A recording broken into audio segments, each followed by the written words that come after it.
From Johannesburg, this is Tonight with Jane Dutton. One child goes missing every 5 hours in South Africa, abducted and often trafficked to unimaginable horrors. What can we do to protect our children? Targeting tiger brands, will the victims of the listeriosis outbreak ever get justice? With the Steinhoff saga under scrutiny, we look at how to stamp out corporate fraud. And striking white workers at Sasol say they've been wronged. Do they have a point? On Tonight with Jane Dutton.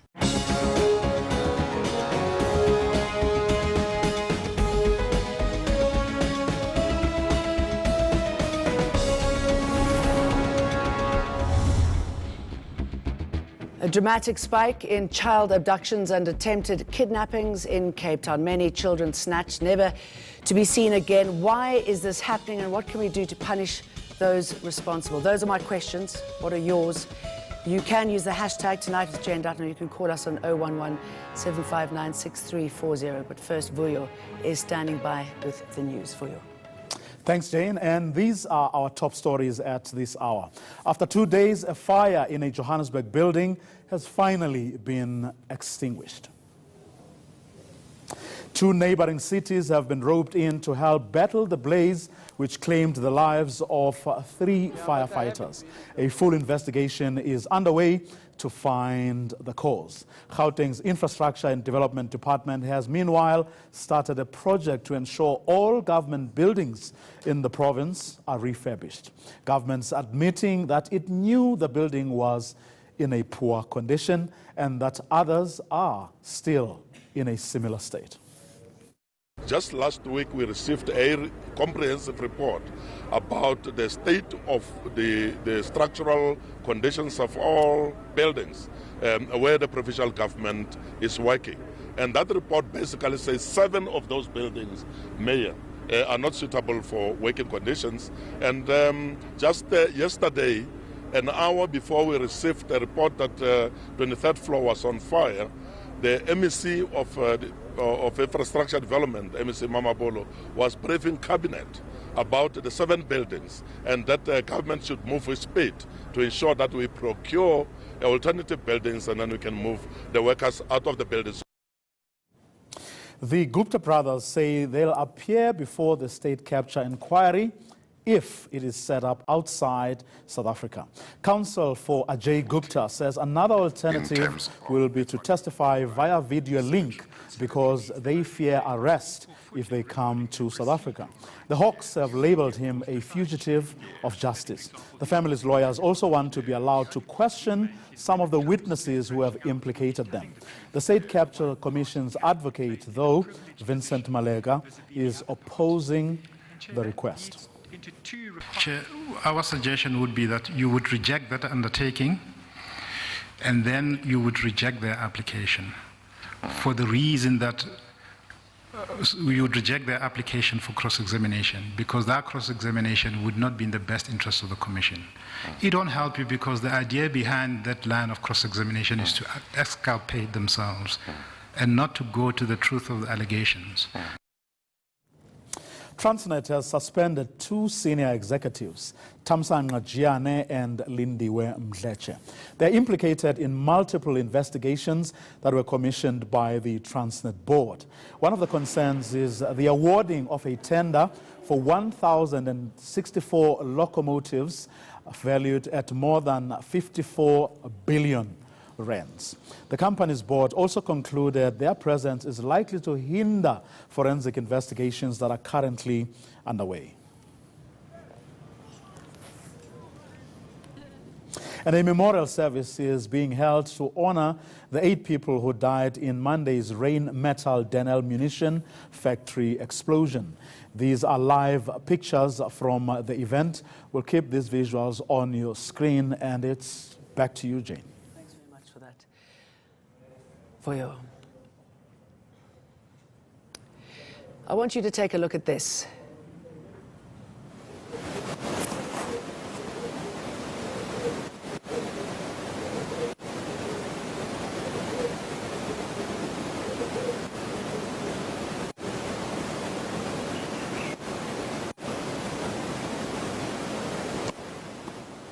Within seconds, an attempted abduction. That's how long it takes to snatch a human being. This time, the girl, she was lucky, she got away. Now I want you to listen to this. Got him dressed for school. I brushed his hair, I tied his shoelaces. I kissed him goodbye and he was gone.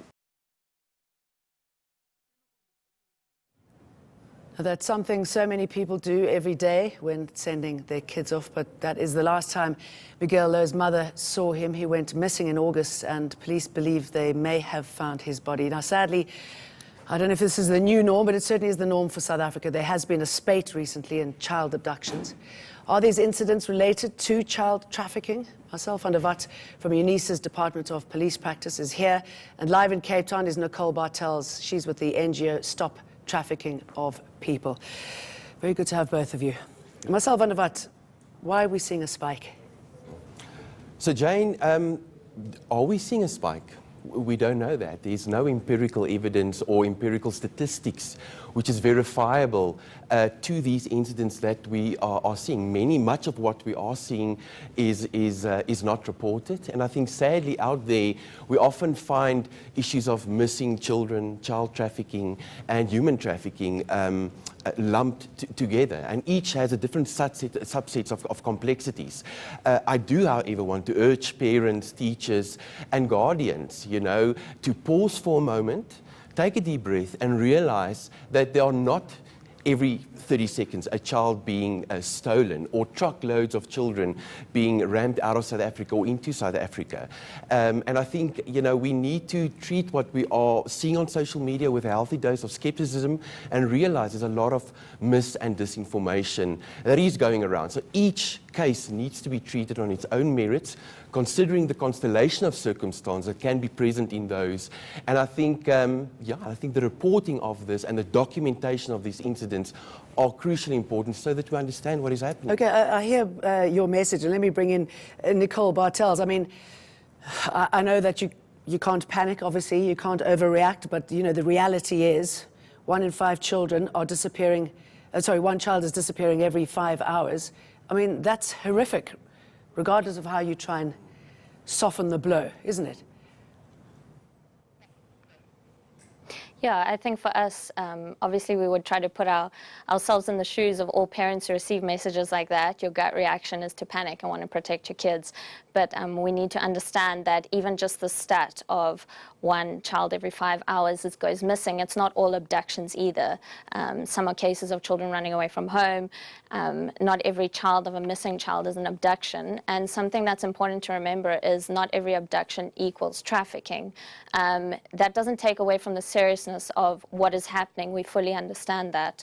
But we need to keep this in mind because even though information needs to be spread, parents need to share the warning with each other, people in general. We don't want hysteria. We don't want people to panic because it's a counterproductive reaction, because it's a sense of like when we cry wolf, if the information isn't verified and if it's not solid information and completely truthful, then when solid information does come through, people are going to think, okay, this is just another spin on the facts. I mean, the reason we're talking about this, obviously, it's incredibly important. We're seeing it increasingly on social media, and you really feel that there's rising panic. So we want to deal with that panic, try and put it in a smart place. So if you can help us try and do that. Let's sort of work through the factors first. You say that they're different, and this is to you, Marcel, they're different ways of looking at trafficking, abducting children. What's actually playing out? Yeah. So sadly, oftentimes we see that these things are conflated. And I think, as Nicole just mentioned, there are very diverse reasons why children go missing. There are a variety of reasons why children are abducted. The recording of these incidents are incredibly poor. So a lot of children or even adults might be reported missing. They return home, and those statistics are never recorded. So I think what we need to understand is that we cannot simply just make a knee-jerk understanding of what's going on by following social media. I think SAPS has an incredibly important role to play in allaying fears and to communicate an even-handed message to what is actually happening out there. Do you think? Well, I mean, Clearly not. if they did their job in terms of communicating with the public and speaking to credible sources on the ground, whether it's communities or NGOs, you know, they would have at least a much more informed message to the public. And the communication is not there. And when there's a communication deficit, there's suspicion, there's paranoia, there's panic. And sadly, a lot of this, you know, I think that's where the 3 Fs come in, you know, fact, fiction, or fabrication. And sadly, all 3 of these are quite rife and very much interwoven. Nicole, why do you think there's this communications gap, this problem? Do you think there's very little understanding possibly of what's going on? Should there be more community discussion, more community involvement? On the one hand, what we're seeing is with people sharing these things, it's good in the sense of them wanting to proactively do good and help keep people safe. Unfortunately, these messages, one of the messages, as an example, that's been going around is a message that for those of us who work in the anti-trafficking arena, we see it every 6 months. It's the same message, and it seems like it's just being copy-pasted, and parts of it is being just replicated and shared. And we've been battling with this for a while now with one of these specific messages. As far as communities go, I think the proactive approach to equipping yourself with knowledge and understanding and knowing the dynamics and getting safety tips and being aware of the tools in your community is a very good approach to have. We as an organization, we believe that prevention is better than cure. It's our motto. And so if we want to take the stance of prevention is better than cure, communities and parents, the best thing that they could do, heightened in a situation like this where there is a certain panic, is to actually take the stance of saying, what can we do to get safety tips and know what's available in our immediate community, and what can we teach our kids? I mean, I've just come back from an area, you know, beset with its own problems, but where you could actually let children run free and nobody was locking their homes. I'm trying to balance that conversation of instilling a bit of fear, but not creating, you know, unnatural fear. What are the things that you should teach children to look out for, though, and parents? Yeah. So just to go back to the initial question, Jane, never should we ever dismiss the reality of child trafficking in South Africa. Missing children, abductions, is a problem. I mean, we live in a structurally unequal society. I mean, the levels of child abuse, gender-based violence are skyrocketing. But with the constellation of circumstances over the past 3 weeks, we need to see that within the broader scope of the landscape dealing with these issues. But I mean, anything that intuitively does not make sense to a parent, to a child, and there's ways to teach them, should be reported. And I think we often harp on the issue of stranger danger, and nowadays communities and even families are complicit in the trafficking of their own children. Many missing children are not even reported as missing. And then we're dealing with the vice and the value of technology. You have literally children sitting at home typing, how do I get rich? They literally get on the line with somebody who's sitting in a flat in Hillbrow, and he directs them to come to Hillbrow. And that's how easy these things happen. And what happens once that child gets to Hillbrow? Well, that's where trafficking usually happens, you know, and within the country, without the country? Within the country and without the country, to a lesser extent out of the country. But I mean, you know, there's also a fundamental intersection with children largely in the sex trade. Sadly, it's been dismissed by many for various ideological reasons around the issue of the sex trade, but it's really a reality. In my recent study, I managed to get statistics from SAPS, and there has been a marked increase in trafficking cases between August 2015 and December 2017. So we need to be very careful not to have a linear reductionist conversation with it and acknowledge the multi-layered complexities and treating each and every incident on its own merit. It needs to be reported. If it's not reported, we might as well really argue that it never happened. That's where these things need to be written out. And do you think the police are doing enough? We've already dealt with the fact that possibly they're not communicating well. But how do they work with victims and the investigations? I know that there's also, sadly, a fear of police. Does that impact on their work?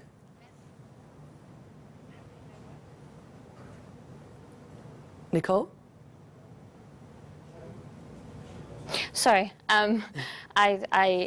Marcel is more of an expert in this field. I had assumed that he would grab the opportunity. I think when we look at SAPS and what they're doing, understand that they are working one-on-one with them and in connection with them, that they are doing the best that they can in a lot of circumstances. In most of the arenas where we work, there's a lot of room for improvement. But like Marcel rightly said, there's also a sense in the public needing to report things.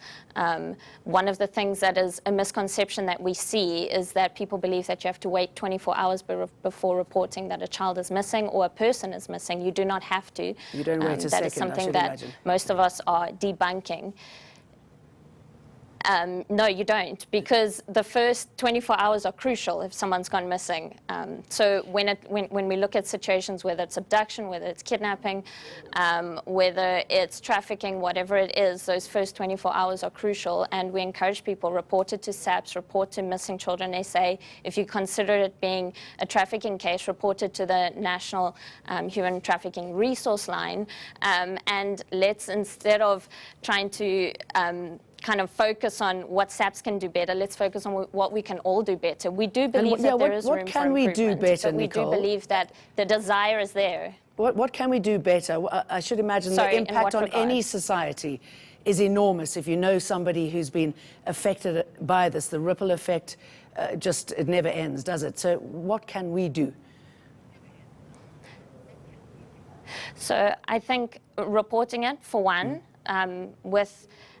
when we look at trafficking, as this is kind of on my side, our field of expertise, what we ask people to do is, it's not just, this resource line is not just for emergencies, it's for tip-offs too. So if you see something suspicious in your community, call it in. When it is a case of abduction, report it to the police, please. Report it to SAPS, report it to Missing Children SA. Reporting is that first crucial thing that needs to take place so that a case can be opened. And also, something that we look at is that often cases kind of build on each other. It's information that comes together to paint a bigger picture of what's going on. As far as parents are concerned, I think something that's really important, two of the key things, or maybe three, that we're talking to parents about is, one, please be vigilant. It's very important. We don't want to dismiss the seriousness of things that are happening. While we're trying to counteract this kind of panic side of it, be vigilant and teach your children that if they are in a public place and a stranger touches them, that all manners are out the window. They can shout, they can scream, they can kick. I think we would rather have a situation where we're slightly embarrassed than a situation where you turn around and you don't know where your child is. So that's really important. Teach your children how to react in a situation like that. Teach them a key phrase like, "This is not my parent," or "help," or "I don't know this stranger." I think we do want kids to be polite, but they need to understand that if it's a situation like this, they can do that. And even if they're in a situation where it's someone they know and the person has touched them or is in a sense making them feel very uncomfortable, they need to speak out about it. And then a third thing that's crucial is technology, internet, social media. A lot of grooming takes place over social media. A lot of approaches to children, we need to remember children are up to the age of 18. A lot of approaches are via social media. Girls or maybe approached by a stranger, asking for pictures, asking if they want a modeling contract. There's also this side of it too. So it's not all a sense of someone being snatched off the street. That does happen. Yeah, but as you say, there's this grooming. Grown-ups can teach children these Sorry, there's a horrible delay here. Marcel, you say that it's possible, it could be somebody that you know, and I know that there are different things happening here with kidnapping, abduction, or trafficking. Do people work in gangs? How much of a communication system is up in place between provinces, between the police overlooking these gangs, overseeing these gangs, or rather trying to break these gangs? Okay, so it could work at the very micro level, one opportunistic individual. Then it can go over to the issue of serial crime, which is much more underlying psychological motivation for committing these crimes. And then you get unstructured and structured networks, which is an absolute reality. The annual U.S. Department of State TIP report has highlighted, and from my experience over the last 16 years, Nigerian networks, very prominent, including Thai, Chinese, Russian, Bulgarian, all involved, and we increasingly see Pakistani and the like networks working in this space. But I always argue when we do training and teach law enforcement, so we need to create a system that's remarkably similar to the system that perpetrates it. The systems that perpetrates these crimes are incredibly dynamic, you know, and are able to respond immediately. Our systems sometimes lag behind. Okay, let's just pause for a moment. Let's bring in Larish, who's on the line from Cape Town. Go ahead, Larish. Hi, go ahead, Larish. Good evening, guys. My biggest concern is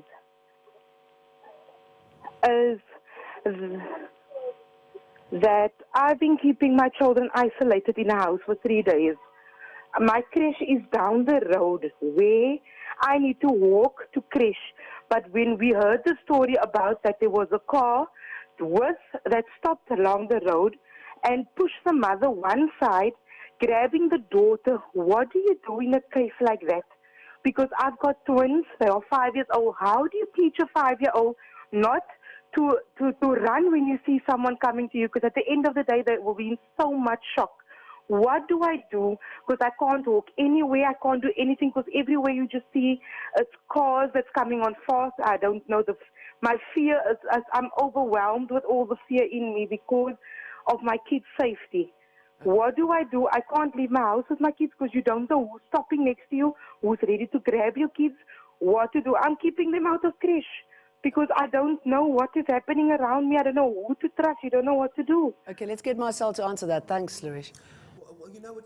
I mean, we're increasingly seeing communities self-organizing. You know, you've got the WhatsApp groups, you've got the community networks. But I want to again reiterate, Jane, the role of SAPS, because there's been very little communications from SAPS. The scenario that's just been depicted, is that something that has been read about over social media? Is it something that's been documented? Has a case been opened? If a case has not been opened, has an inquiry been opened? Is this verifiable? If so, then SAPS need to be communicating while there are certain patterns or trends that we are identifying, and exactly. keep that if they know what's happening, if they know somebody's there, if they know this is operating in your neighborhood, we should be told. Absolutely, and currently the public is left over by what is being dominating social media, which is a lot of fear, panic and paranoia, and I think it's unfair. You know, the government to stand up and say, well, this is what we're doing about the issue, and we also, you know, the next week or two, I think the crime statistics is going to be released. Why don't we have aggregated crime statistics on abductions, on missing persons and missing children? It's not even in our crime statistics. It's unacceptable, and I think that's where the communication breakdown really fuels and enables an environment of knowledge deficit and paranoia. And Nicole, I mean, that's unacceptable, isn't it, that people are hiding in their homes? But sadly, if that's the sort of community becoming, if the sickness grows, it's no way of dealing with it. I mean, what needs to happen, you know, to get people out of their homes? Because also, you know, those people who've been affected by this, you know, I doubt that they ever really get over the trauma, do they? So that feeds into this fear. Yeah, well, hearing a mother talk like that, I mean, your heart just goes out to her. How can you not be moved by something like that? And I think a lot of parents are facing that, and it's genuinely, we are sincere, we are people even working in this area, and our heart goes out to a situation where a parent feels that they have to keep their child locked inside to keep them safe. But I agree with Marcel. I think communities have a unique opportunity now to strengthen things that are maybe not functioning 100%, like working in connection. One suggestion that I would give a mother like that is, why not approach your local SAPS unit in your community and ask them, how can we do this together? What can we do to ensure that kids are safe? For example, there's one community in Cape Town that created a walking school bus because it wasn't safe for kids to go to school, where parents actually donned reflective jackets and walked like a bus around the kids, walked them to school to ensure that they made it to school safe, because there was a lot of gang violence. Now, maybe that's not the answer for this community, but it's a time when, because we are so concerned, this might be a good opportunity for community members to come together, like Marcel suggested, WhatsApp community groups, but maybe take a proactive approach of asking SAPs or maybe the security companies in the community, is there anything we can do together to make it safer in these situations? And also, I would argue the fact that you can teach kids who are so young, you can teach them key things that can keep them safe. And it's obviously important, Marcel, to keep the sort of conversation going. Obviously, and you need to, imbue knowledge. And part of the knowledge that can be imbued this evening is there's a National Human Trafficking Resource Line number, 0800 222 777. Okay. There's the National Freedom Network, and there's a host of organizations which we want to urge the community, connect with them. If you see something on Facebook, something that causes or stirs panic, it can easily be verified by tapping into those networks. And has the government done anything effective? I mean, the issuing of or travelling with certified birth certificates, has that made any sort of impact on this problem? Jane, the government has done a significant amount of work in the last year specifically. So basically, on a national level, specifically with human trafficking, there's a National Intersectoral Committee Against Trafficking in Persons, which almost like oversees provincial task teams and rapid response task teams. So there's increasingly strategies and systems in place to deal with it, but it remains complex, and I think there's often a disconnect with the information falling through the cracks. And yes, so there's efforts from government, but with regards to the birth certificate, it was a very contentious issue, which was lambasted by many. However, I have to say, within the first week after the birth certificate policy came into play, at least 4 incidents were stopped at ports of entry, never reported on the media. Right. So there has been something should be reported, very so interesting. we know what works. Can I bring in, oh good, we've got somebody from the South African Police Communications, Vish Naidu. Hello Vish, go ahead. Hi, very good evening to you, Jane, and thank you very much for taking my call. Thank you. Jane, we have been made aware of all of the social media communications that have been taking place in the recent past. Now, firstly, I want to say we cannot deny the fact that children, even adults, do go missing time and again. But with the spate of these messages that are being posted in social media of late, we haven't really communicated on that, precisely because we needed to verify the authenticity of those videos and messages and photographs that were posted over the last 2 weeks. And that takes some time. We have 1,145 police stations in the country. We have to check with all of the police stations, do as much investigation, cover as much of our bases as we possibly can to ensure that whatever we communicate, particularly to respond to your guests' concerns about fact, fiction, or fabrication, before we can communicate. We are an organization that have to communicate facts. Okay, to ensure and that we overcome fiction and fabrication. Sorry, can I just put something to you? I mean, did you get the comments from Vish? NGOs? Sorry, can I just jump in here quickly? What is your response to what we were talking about here, about the fact that the police are not communicating well enough with communities about what is happening? When you do know something, say to people, this is what we know, this is what's going on, this is what you need to do, this is where we are. That's exactly what I'm trying to say, Jane. We have to verify it. So we have done our research as late as this afternoon. I've been on the line with the NGO explaining to them the processes we had to follow. Our statement is ready to go out as early as tomorrow. And unfortunately, it had to take that time. We can't just go immediately and communicate, because those videos and tweets that were posted, we don't even know if they're in South Africa. There's no evidence suggesting that they even happened in South Africa. We don't know if they were enacted videos even, because the way it's done is extremely convenient, where you can't even decipher exactly where it took place. But I understand the concerns of your guests. We are going to communicate, but we have to do it from an informed position. Also, Jane, very quickly, I want to say that we have a directorate established within the SAPS to embark on awareness and educational campaigns and programs whereby we educate communities about what they can do to safeguard their children. But I think what's also equally important is people need to be responsible when they are posting tweets and videos and so forth. They have to do it in a responsible manner, because that's what is contributing to the hype in creating panic and so forth amongst our community. Okay. Would you like to do so? Great, and it's wonderful that Vish called in, and we appreciate that. But I think when we're dealing with the intersection of missing children, abductions, and child trafficking, which is largely an organized crime, fundamental part of the investigation strategy is a continuous risk assessment.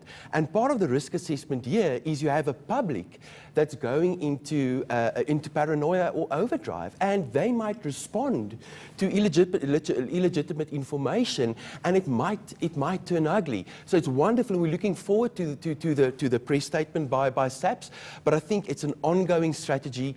They've got a wonderful Twitter account, and these are typically the things. It's, you know what, we are busy, we have taken note of this incident, we are busy with our investigation, a case has been opened, an inquiry has been opened, whatever the case may be. But I think it's a continuous process of educating the public and also communicating with them, rather than having a situation which really culminated into the present situation of fear and paranoia. And also dealing with the factors that lead to this. I mean, it's a big topic. Thank you very much, both of you, Nicole Bartels and Marcel van der Walt. Thank you. How do we detect fraud in companies? After the Steinhoff debacle, can we afford not to? Tonight we take a look at corporate fraud.